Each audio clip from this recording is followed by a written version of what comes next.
Here's a GRE statistics question. Let's take a look.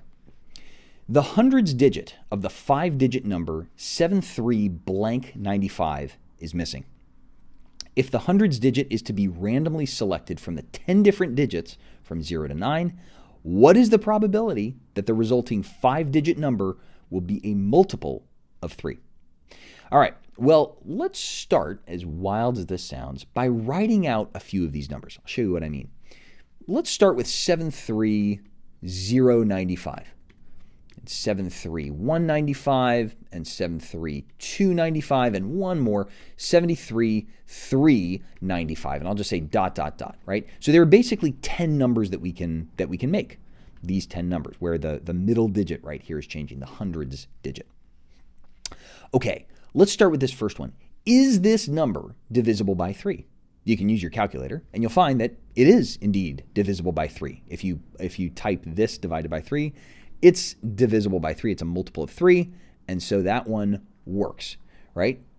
Is this one? Again, check your calculator. It's not. Is this one? No. Is this one?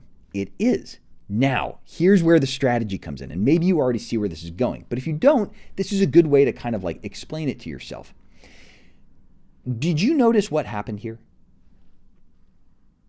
The third one after the last multiple of 3 was a multiple of 3, right? So we had multiple, not multiple, and that pattern is going to continue. Here's why.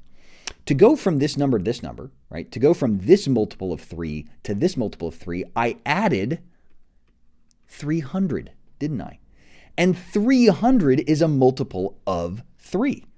So if I add a multiple of 3 to a multiple of 3, I'm going to get a multiple of 3. You can test that out with all sorts of different numbers if you want, but that's also sort of logical if you think about it. And you can scale it down too. What's the first multiple of 3 among the positive integers, right? It would be 3, and then 6, and then 9 every time I'm adding 3.